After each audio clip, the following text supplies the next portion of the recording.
Today we're talking about downsizing for seniors.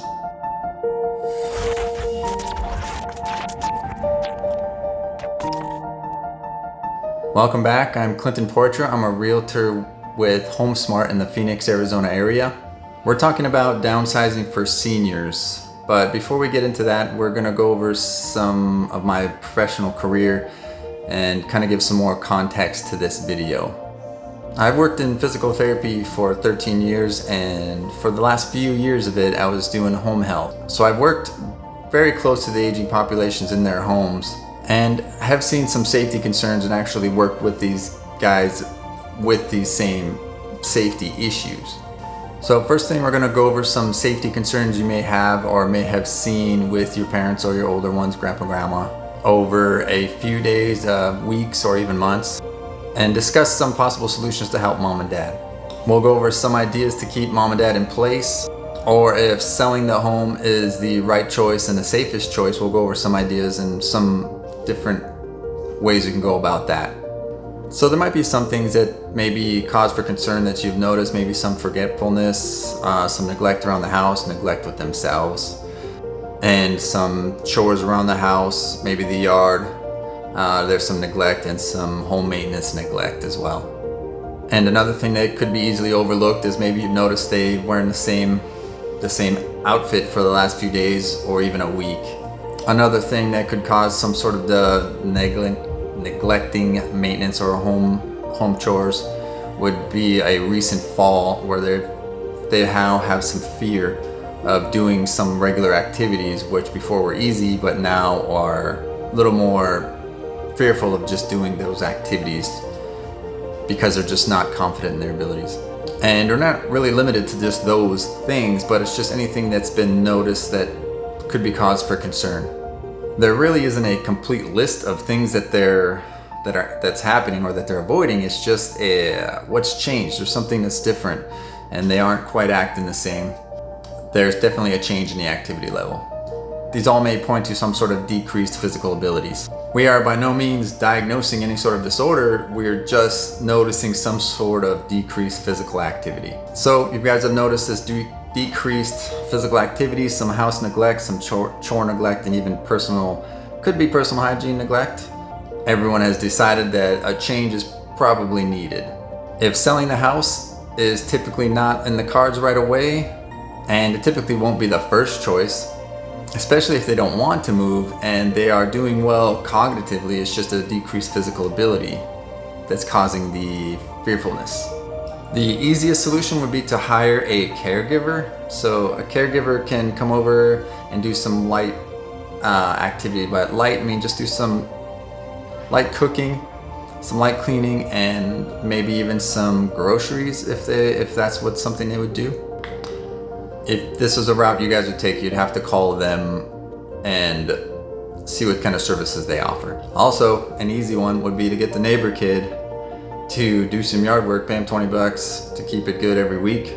I'm sure they wouldn't mind. Gotta feed the young entrepreneur.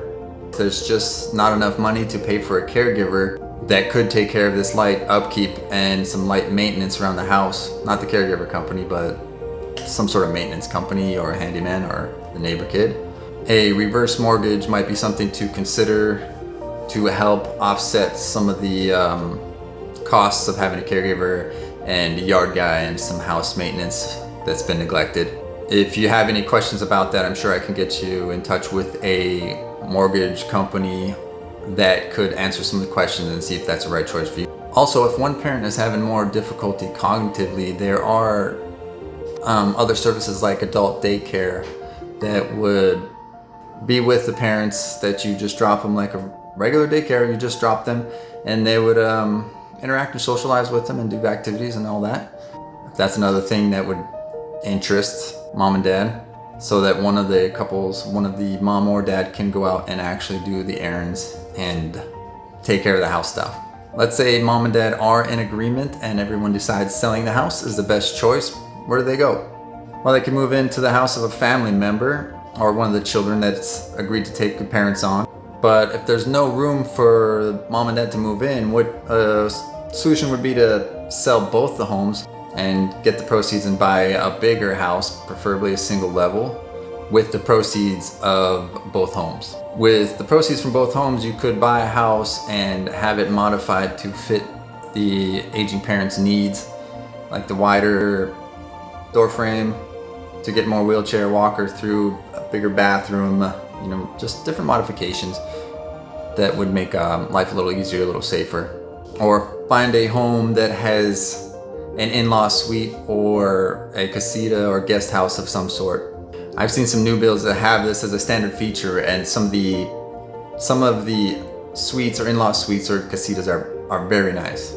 If they are willing to sell their home but just want a little more freedom and not ready to jump in with son or daughter, there are assisted living facilities that have a ton of amenities, like an exercise gym, a full bar, a large cafeteria or restaurant is what most people call it, a swimming pool, and a lot of other social activity. Also, they may have a concierge or a front desk area that could notify you of visitors and help organize rides. But the downside to these types of facilities is they can be expensive, and sometimes there's a wait list. Another thing to remember for these types of facilities is to learn the actual age of the residents, or majority of the residents in the facility. They might not be as advertised, and so learn the true age of the residents. So if they say the average age is 65, but it's actually 85, that's a huge difference in social activities and actual activities of all the residents there. If you found this video helpful and there is a need to downsize, you can watch my other video about how to downsize for some helpful tips to how to start the process. Go ahead and hit the like and subscribe button and the alert bell to be alerted when new videos are posted, because I upload new videos every Sunday. Thanks again for watching, and I'll see you next time.